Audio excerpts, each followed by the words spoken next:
Funeral homes. Jennifer is here to discuss a sensitive subject we all need to talk and think about.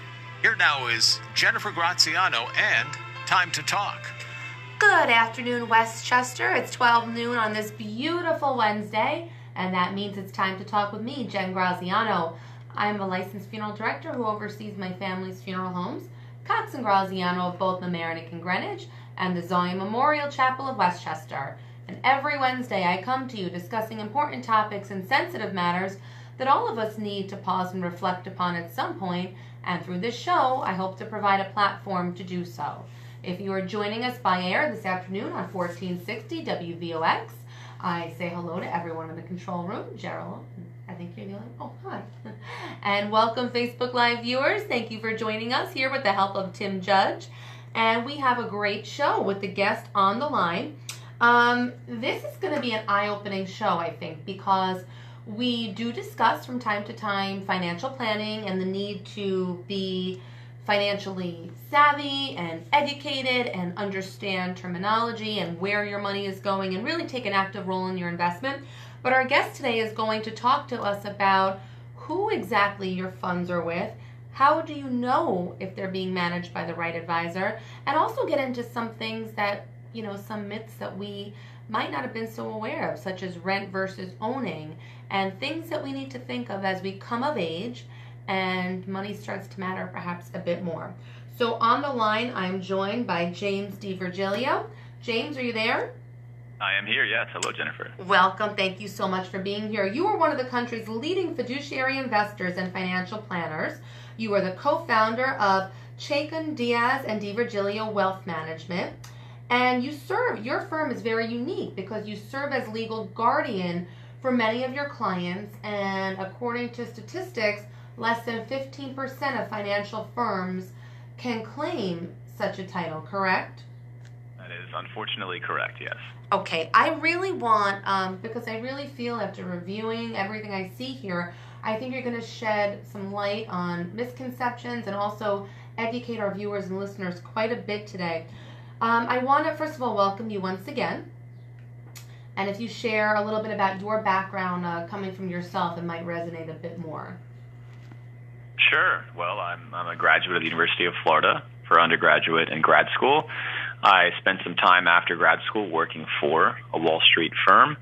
After that, I started my own firm, which you just mentioned, Chacon, Diaz, and DiVigilio Wealth Management. And really the firm was started because of what I observed during my time at a big Wall Street firm and really just the landscape that exists. You know, you come out of school and you think life is one way, and you very quickly learn it is in fact a very different way. So I'm also a certified financial planner and a certified investment management analyst. And of course, I spend a lot of time coming on programs like yours, as well as being on television, talking about the things we're going to talk about today for the sole purpose of attempting to educate people on equipping themselves and then eventually being able to either hire someone or do it themselves in the best possible way. And that is more difficult in the investment world than you would think it is, given the confusing nature of the landscape and the sales orientation of the industry. Absolutely. And you give reference to something in my notes here that, there's not a high bar for a level of entry. This is something that people can, get into the field and start making sales pitches and selling products and services to clients. And, it can just be an easy sale sometimes, but there are many conflicts out there that exist in the financial realm, and conflicts on commissions and conflicts with, that people aren't aware of because they just think they've written their check, they've deposited their funds, and now they're going to watch their money grow. So you will tell us a little bit about that. First of all, let's begin at the beginning. James, what is a fiduciary? A fiduciary, in the terms of an investment professional or financial planning professional, is someone that has to do what is in your best interest at all times. Mm-hmm. And legally, this falls under what's called the prudent man rule or law, which is very important. It means essentially they would do what you would do for yourself if you were an expert with all of the information. So it is, in fact, the highest standard under the law, and it essentially means that that person, he or she, feels very, very confident that what they're doing is best for your exact situation, for your life stage, and there's a lot that goes into that. So it is a legal threshold then. It's a legal standard. And so, and again, it just makes sense. You just feel that if you are giving hard-earned money to someone, that they should be acting in your best interest, or acting as you would act if you were given all the faculties and awareness and knowledge of a particular product or situation. With that in mind, James, how does a person select a financial advisor? Like you said, the field is flooded. There are lots to choose from. Do you select it because you know the person and you can personally vouch for them, so you feel? What are the criteria that should go into that selection process? Well, there's definitely a rubric that you have to start with at the top and then funnel your way down. And if you can check every single box, then you've found a firm or a person that you are able to trust and that you can begin to start that relationship with. The first and foremost is that they are a fiduciary. That is more difficult to figure out than you would imagine. Right now in the industry, there is no standard that says you're either a fiduciary or not, or a doctor or not. There is a way you have to become a fiduciary. There's an Investment Advisor Act of 1940. Firms call themselves registered investment advisors, all these terms that no one listening is going to remember. Right. So what's really important is if you go to a firm's website and they are not advertising themselves as a fiduciary right in the front page, they are almost certainly not your fiduciary all the time. But really the first thing you do is you have to look and say, are they holding themselves out as a fiduciary? Mm-hmm. Then scroll all the way to the bottom of a web page, Jennifer, and if on that web page it says anything about FINRA or having brokerage services, they cannot be your fiduciary all the time. They cannot do it. They cannot be it. And they explain can only the be conflict. Partially, which adds to the confusion because you could be a fiduciary with financial planning, but not with investment management. But essentially, fiduciary all the time is where you start. Okay, so break that down and explain the conflict a bit, because if they are in a brokerage house, why is there an impossibility for them to be a fiduciary all the time? Correct, and that's a great question to ask. And so who are we talking about here? We're talking about any insurance company, right? Northwestern Mutual, AXA, Ameriprise, any brokerage company, Merrill Lynch, JP Morgan, etc. They cannot be your fiduciary because the companies themselves will not allow their advisors to become a fiduciary, and they would rather be brokers, and therefore they clear through brokerage houses, they sell products, and they are held to what's called a suitability standard, which means essentially they really have to do what's just okay for you. And what's best for the house at large, what's best for the brokerage house. Right, and that's ultimately the problem, is if they're doing what's okay for you, then they're most likely going to be seeking what's either best for themselves or best for the firm. But regardless of how you look at that, there's a huge conflict of interest because the goal is to make money for the firm and make money for you, right. Whereas a fiduciary's sole and only goal is to do whatever it takes to get the best result for you. So they're two very, very different situations. Oh, we're going to keep going. But James, if you taught us nothing else today, I think that's such an important thing people should take note of. You are looking for a fiduciary to be the person that's acting in your best interest, acting on your behalf at all times, in what you would want for yourself. So that's something important when you're selecting your financial advisor, financial planner. Definitely something to look for. Now, James, does it matter where your financial advisor works, be it Merrill or Morgan, or any of the places, Ameriprise, you listed some before? Does it matter where they work? It does matter, yes, because essentially what we've just said in our Tier 1 selection is that none of those firms you just mentioned would fit. They wouldn't check that box. So no matter how much you liked that person or how nice they were or how seemingly great they were, if they can't take a legal obligation to do what's in your best interest all the time, I think you have to really question whether that's the kind of relationship you want. Financial planning and investment management should result in more wealth creation for you than what you'll make in your career. Right. Whatever you earn in your career, you should make more if you do financial planning and investment management correctly. So choosing someone that is not going to take a legal obligation or oath to do what's best for you is a conflict. Secondarily, they tend to be less educated. This is not everyone, right? We're speaking on averages, but fiduciaries tend to have more of the certifications that matter, whether it be certified financial planners, certified investment management analyst, or certified financial analyst. And there's articles on my website that tell you exactly how to select these. But you want not just a fiduciary, you also want someone who has a board-certified education in each of these fields so you can get the best result. And putting a little bow on this, Jen, it's really not terrifically complicated. The problem, I think, is finance is very personal. It's personal to all of us. It tends to be more emotional than it is logical. And I'm really encouraging and imploring people to view this more logically. You don't have to be in love with your financial advisor or their firm, but you should trust them to be the best at what they do, because at the end of the day, are you hiring them to be your best friend, your nephew, your cousin, your brother, your sister, or are you hiring them to get the best result for you because they're the best at what they do? And it's funny.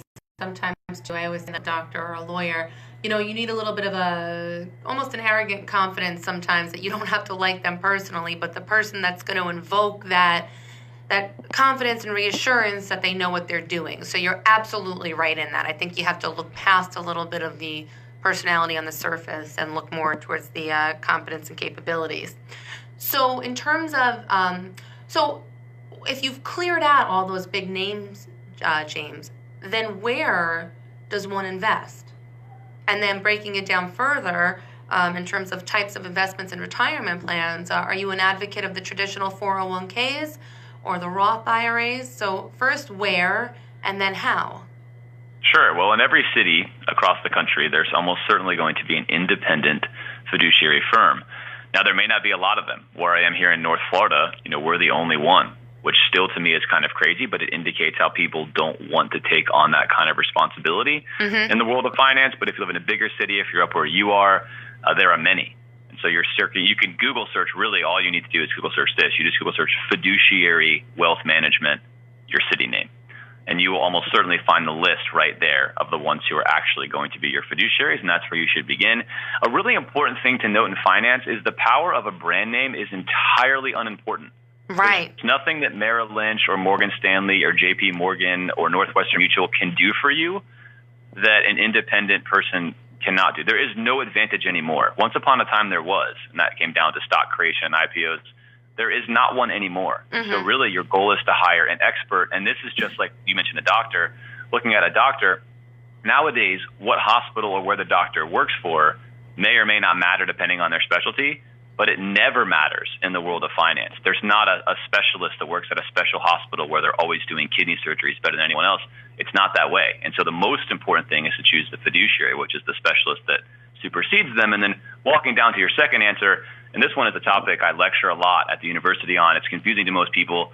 The traditional 401k or IRA is actually better for the large majority of people, regardless of your age. Okay. If you find yourself being under the age of 40, you've almost certainly heard from personal finance people like Susie Orman or Dave Ramsey that the Roth is, in fact, the best choice for you. But this is simply not true, and it comes down to some math and how our tax structure is done in this country. Again, it's a detailed write-up on my website that's been published. But most importantly, I can assure you that this simple mathematical rubric is your guide. If you're single and you make more than $40,000 in adjusted gross income, choose your traditional 401k through your workplace. And if you're married and you make more than $80,000 of adjusted gross income, also choose your traditional 401k. If you make less than that, that's the time you'd want to choose the Roth. So let's move on to real estate investments. Now, you come right out and say owning a home, not the best thing you can do. Renting is better. Let's talk about why, and let's talk about, does this advice carry for younger people starting out, or does it shift to the older population that's ready to downsize? Is it a blanket statement that, really no one should own a home, that you should look to rent and invest your money elsewhere? Let's talk about that. There's so many ways we could go with this, Jen. That's why this is a very interesting topic. But we'll start at the top. So when I'm saying that residential real estate, and let's be very clear, we're talking about the home that you live in, not a home that you've purchased to rent out. We're talking about the home that you own to live in. That kind of home is not an investment. And what do we mean by that? We mean that on average, you actually lose money from owning your home. You do not make money, right? An investment's going to have to be something that takes your money and makes more money from it. Homes fail by that definition. I'm, of course, not the only one that says that. If you were to go and attend a class at Harvard or Stanford or Yale today and you talk to their real estate professor, they would say the same thing. So it tends to be a very, very large myth in the American public especially, that homes are really, really good investments. They make you money. They give you a positive return. This is just simply not true. And that's the first and most important thing, to let that kind of settle in and think about all of the costs you have on a home. It's going to take a minute for some people. plus your mortgage, plus property tax, plus et cetera, and know, okay, on average, Jen, homeowners are losing 11% per year by owning a home. So it's a very expensive proposition. Wow. Let's talk a bit. We talked a lot about financial planners and challenges. I want to talk about some of your other expertise and what you caution against. You caution against avoiding financial advice from banks. And I think as you get older, this might happen a little, this might be a little more commonplace where you can kind of see an older person walk into a bank and they have their tellers set up at the counter and then the more financial savvy people sitting in the lobby of the bank, and they can go over to them and just start asking financial advice. Let's talk about, or just in general, receiving financial advice from banks. Is it yes or is it no, and why? Well, and this is always tricky because, again, my goal here is not to put, banks on blast and say, well, banks are evil, bad institutions. It's more to uncover what a bank is. Mm-hmm. And I think a lot of people don't really understand that a bank is a sales organization. They have financial quote-unquote products that they are trying to sell you. And that is true of any bank. And it's important that once you know that, it kind of helps you when you walk in there. Now, there are pieces we should spend 10 seconds talking about of banks that are fiduciaries. Those are the trust departments. Mm-hmm. Those, of course, entirely, you can trust them, use them. They take that same fiduciary oath. But if you're just walking into your local bank branch and you've got $1 million and you say, I'd like to talk to somebody, can they assist me? You're going to be talking to a broker. That person is going to be incented to represent bank products. Right. They're also very likely not to have the higher level board certified education we've talked about, and they certainly are not going to be your fiduciary. So again, for me, if I want the advice, Jen, I want it from someone who's going to be able to look me in the face and say, I am going to do only what is in your best interest, and there is nothing that gets in the way of that. No conflict of interest, no firm that's going to incent me to sell this, this, or this. Not a single thing gets in the way between my advice and your end result. Banks, I'm not sure about your region, but up here in the Northeast, they take on kind of a retail component. Some banks even refer to their locations and branches as stores, and you're right. There is that climate of sales and product there. So again, very important things that I think you're cautioning viewers and listeners against. So, James, what are some of the challenges most people face, though, going back to the financial planner and hiring them?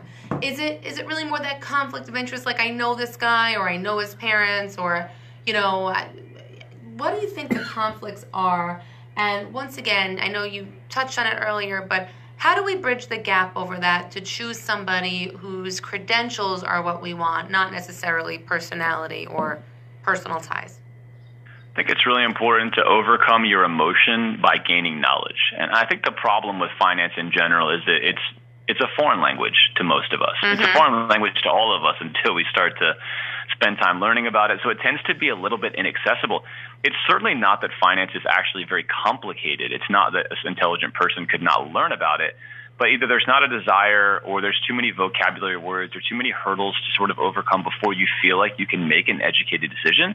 And behavioral science would tell us that when as humans we don't really understand something, we tend to want to shortcut it and make the fastest decision possible just to get it off of our plate, which means we're going to pick somebody we know.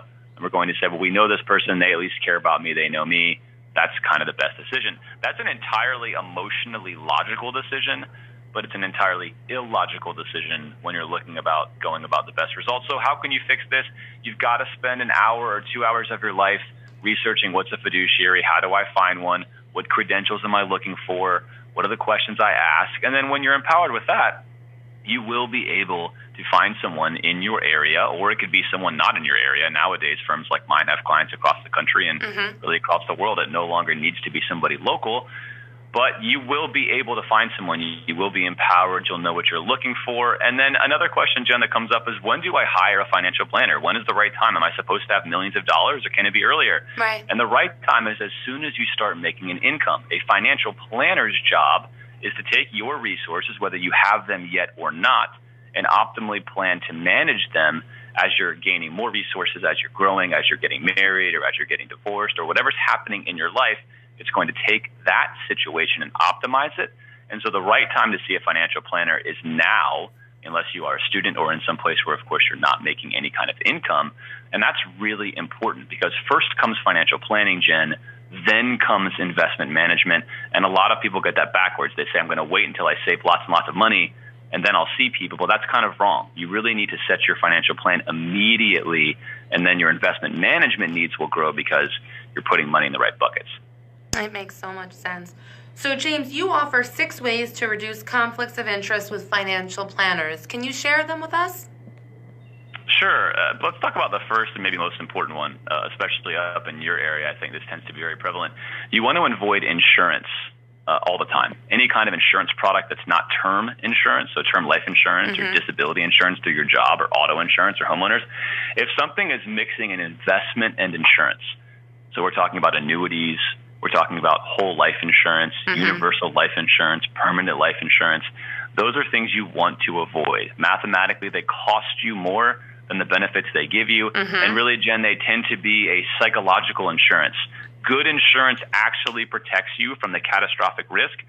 These sort of financial insurances do not protect you from a catastrophic risk, because if financial Armageddon happens, these insurance companies can't pay out. Right. And we already know this from 2008. Like, in all reality, those insurance companies couldn't have paid anything out if the market had stayed down.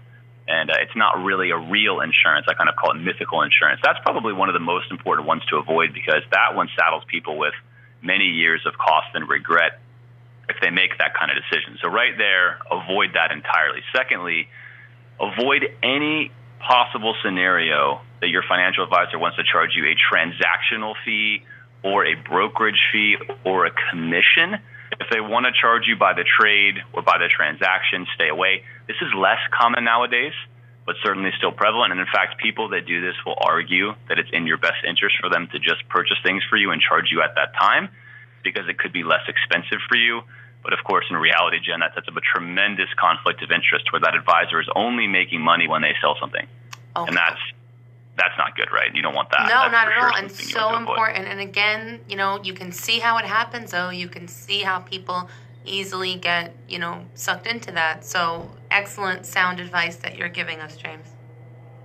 For sure. And I think as like a broad narrative, as we're talking about whatever age you are at, in life, finding wisdom is one of the most important things. And it doesn't matter whether you're 70 or you're 20 or you're 35. The goal in my life is to find the truth. What is truth? And then stick to that truth. And the reality in finance and investments is truth out there. It's not just luck. It's not just random. It's not just a roll of the die. In fact, there's a lot of skill involved that can make a significant difference in your life. And a lot of people tend to believe that it doesn't really matter. It's sort of just like all up in the stars, and stuff happens and stuff goes up and stuff goes down.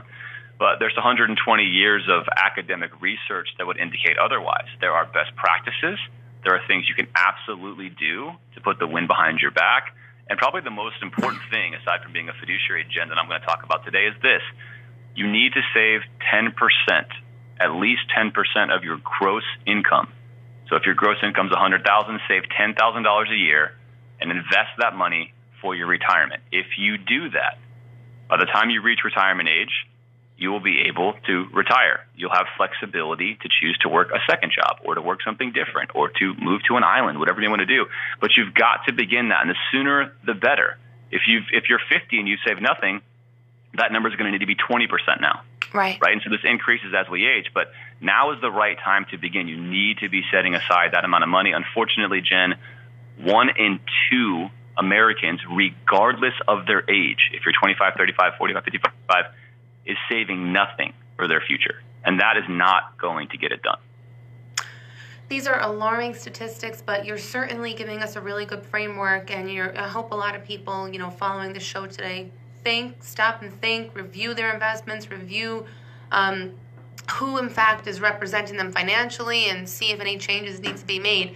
As our time is quickly drawing to a close, I want people to know where they can read more about you. You've referred to your website a few times with articles and some more of your thoughts on there. What is the website, James? The website is C as in Charlie, D as in David, D as in David, wealth.com. So it's cddwealth.com. And my last name, of course, is a crazy Italian one, Jen. And if you come even anywhere close to it, James DiVigilio, I'll pop right up, and so will my website. You're speaking to a Graziano, so I understand it well. But good, strong names, though. So again, just give that website one more time in case someone missed it. Sure, cddwealth.com.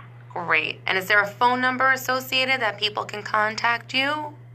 Sure, there's multiple. The Just simplest one is to dial 352-327-9827. Okay. Now, in our closing time, we have about a minute left. Can you give us your final piece of advice and wisdom that people should take with them today regarding their finances?